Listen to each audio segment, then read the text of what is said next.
അന്ന് ആ വേദിയിൽ വെച്ച് ഞാൻ ഷാഫി തങ്ങളിൽ നിന്ന് ഒരു ലെറ്റർ കൈമാറിയിരുന്നു. ആ വരൻ ഇവിടെ എത്തിയിട്ട് കഴിഞ്ഞ വർഷമായിരുന്നു.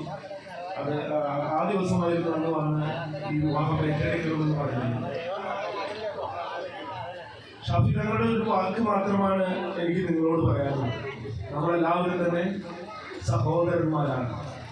അത് പറയാനുള്ള ആർജവം, അത് പറയാനുള്ള മനസാന്നിധ്യവും മനസ്സും ഉണ്ടായിരിക്കണമെന്ന് നമ്മൾക്ക് ഓരോരുത്തർക്കും ഉണ്ടാവണം. നമുക്കറിയാവുന്ന കാലഘട്ടത്തിൽ അത്തരം വാക്കുകൾ സംസാരിക്കാനുള്ള മാനസികാവസ്ഥയിലൂടെയല്ല നമ്മൾ കടന്നു പോകുന്നത്. പക്ഷെ ഇത്തരം രീതികൾ, ഇത്തരം അദ്ദേഹത്തിന്റെ മുറ്റത്ത് ഇത്തരം ചടങ്ങുകൾ നടക്കുമ്പോൾ അദ്ദേഹം ഉൾക്കൊള്ളുന്ന മനസ്സിന്റെ ഉയർച്ച, അതാണ് ഞാൻ മനസ്സിലാക്കുന്നത്.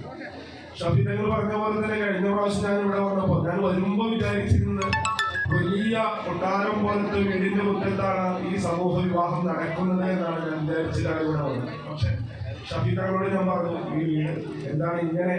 പക്ഷെ ഇപ്പൊ വന്നപ്പോൾ എനിക്ക് കുറച്ചുകൂടി സന്തോഷം തോന്നുന്നത്, കുറച്ചൊന്ന് പെയിന്റ് അടിക്കാനൊക്കെ തന്നെ അദ്ദേഹത്തിന് സാധിച്ചു എന്നാണ് എനിക്ക് തോന്നുന്നത്.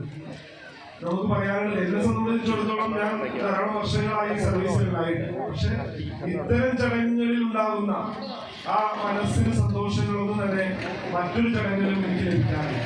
അതുകൊണ്ട് തന്നെയാണ് ഷാഫി തങ്ങളുടെ ഒരു കോഡ് വളരെ നാളുകൾക്ക് മുൻപ് മെയ് മാസം 11-ാം തീയതിയാണ് സാറ് വരികയും ചോദിച്ചു. ഞാൻ പറഞ്ഞു, ഞാൻ ഇവിടെ നിന്ന് തൊണ്ണൂറ് ചേകര ഗ്രാമപഞ്ചായത്തിൽ ഞാൻ ട്രാൻസ്ഫറായി. ഇപ്പൊ തൃപ്രയാറടുത്തുള്ള മണലൂർ ഗ്രാമപഞ്ചായത്തിലെ ഹെൽത്ത് സെന്ററിലാണ് ഞാൻ വർക്ക് ചെയ്യുന്നത് പറഞ്ഞു. വരികയും ചോദിച്ചു. നിർബന്ധമായി ഞാൻ പങ്കെടുക്കുമെന്ന് പറഞ്ഞു. നേരത്തെ തന്നെ അവിടെ നിന്ന് വരാനും ഇവിടെ എത്താനും നമുക്ക് സാധിച്ചത് ദൈവത്തിന്റെ കാരുണ്യമെന്ന് മാത്രമേ എനിക്ക് പറയാനുള്ളൂ. ഇവിടെ ഈ ചടങ്ങിൽ പങ്കെടുക്കാനൊക്കെ തന്നെ നിൽക്കും. ഏറ്റവും മഹത്തായി ചടങ്ങിൽ പങ്കെടുക്കുന്ന ഏറ്റവും സന്തോഷകരമായ ഈ മുഹൂർത്തമാണ് എനിക്ക് ഏറ്റവും മനസ്സിനും എനിക്ക് എല്ലാവർക്കും സന്തോഷം വരുന്നത്. ലഭിക്കുന്നില്ല. നമുക്ക് വലിയ മഹത്തരമായ ഒരു ചടങ്ങിൽ പങ്കെടുക്കാനാണ് നിങ്ങൾ എല്ലാവരും വന്നിരിക്കുന്നത്. ഈ ചടങ്ങ് ഷാഫി തങ്ങളും അദ്ദേഹത്തിന് സഹായിച്ചു, അദ്ദേഹത്തിന്റെ കൂടെ നിൽക്കാതെ കഴിയില്ലല്ലോ. ഇവിടെ ഓരോരുത്തർക്കും ഒക്കെ തന്നെ അദ്ദേഹത്തിന് കൂടെ നിൽക്കാതെ കഴിയില്ല. കാരണം ഒരു വലിയ 15ഓളം പേർക്ക് ഇത്തരം ചടങ്ങുകൾ നടത്തുക, ഇത്തരം വിവാഹം സംഘടിപ്പിക്കുക എന്ന് പറയുന്നത്